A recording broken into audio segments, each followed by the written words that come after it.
Welcome to AchieveIt360.com. My name is Kent Healy. I am the co-author of the Success Principles for Teens and the co-creator of TheUncommonLife.com. So I assume since you're on this website, you're looking for more, maybe more from yourself, more from your life. I really respect that. The challenge is, in order to get more, we often start with this question, do I have what it takes to get me to that next level? The problem with this question is it usually leads to a game of comparison, a game that we usually end up losing. So it's one thing to look at somebody else and appreciate and respect, the talents and the skills that they've built. It's another to look at it and then compare yourself to those talents and skills that you're still in the process of building. Basically, to say that you're not a leader is to compare yourself to somebody else and focus only on those differences. But if we had to focus on what was most common, one thing that we often overlook is the fact that we all have the same amount of time. It doesn't matter who the person is, whether they're a successful athlete or a successful business owner or successful in any other way. It's not that they have more hours in a day or more days in a week. It's that they use that time extremely well. And this is why I always say that talent is overrated. So hands down, time is the greatest asset that we have. Time is really the great equalizer. More than anything else, it's how we use our minutes that matter most.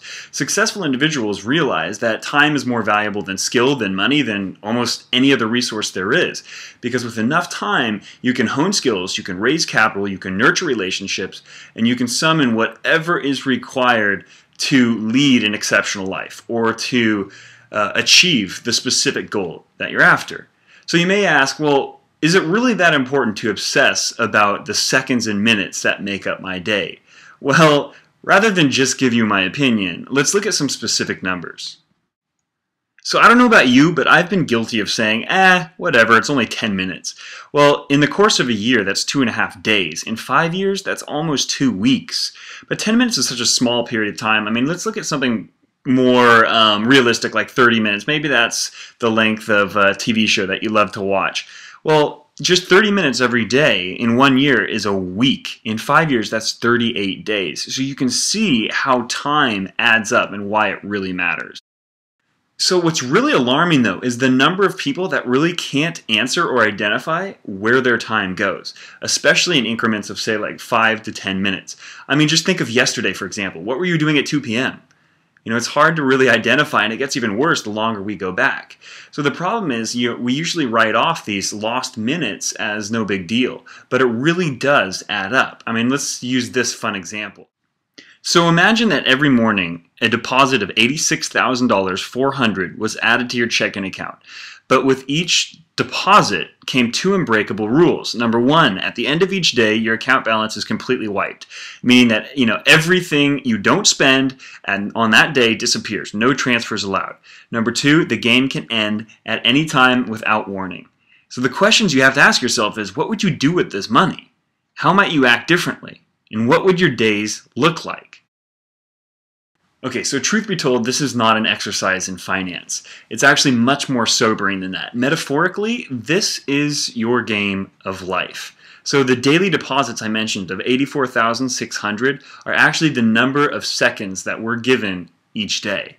So money or not, the same rules apply, right? I mean, at the end of the day, we don't get to use those seconds in a different way, and the game may end at any point in time. So we have to be in the moment and appreciate every second that we're given. That's what makes the difference. So I'm currently in my 20s now, and when I look back over the last 10 years or so, I'm very pleased with the amount of stuff I've been able to do in that period of time. But I'm also smart enough to know that I'm not the sharpest tool in the shed. There's a lot of people who are born with more natural talent and ability than I am. But it's funny that this awareness has actually changed my life in a surprisingly positive way. Instead of focusing on this obscure, immeasurable, and inheritable concept of talent, I've turned my attention to maximizing what we all have that's equal, and that's time. So over the years, I've developed this healthy obsession for these 84,000 seconds that I get given in a day, and that to me has made all the difference. So here's the thing, no one else can make you care. No one else can make you care about these 84,600 seconds that you're given every day. But in the end, that is what makes the difference. It's not innate talent. The best tips and the best insights will do absolutely nothing if not preceded by the willingness to take action and apply what it is that we learn. So let's stop looking at things in which we can't control and start focusing on what we can. It's the passing of time combined with just an effort and a commitment to be a better person is all that we need. It's all the opportunity necessary to accomplish the goals that we want. We just have to, demonstrate that commitment each and every day. Look at nature. Even the largest mountains, the hardest rocks, are no test against the tenacity of time. And the reality is, we have far more time than we know what to do with, or that we care to admit. So do you have what it takes to succeed? Well, if you use your time well, the answer, of course, is yes. If you can just spare 15 minutes each day to work towards your goal, then that equals 3.8 full days at the end of the year. That's a lot of time to start, building a new skill, to start networking with other successful, extraordinary individuals, to start raising capital, or to start doing whatever necessary for you to reach your goal. The only question remaining is, will you? Nobody can force you to take action. But most importantly, will you stop focusing on this arbitrary idea of talent and start focusing on what you do have control of, which is time?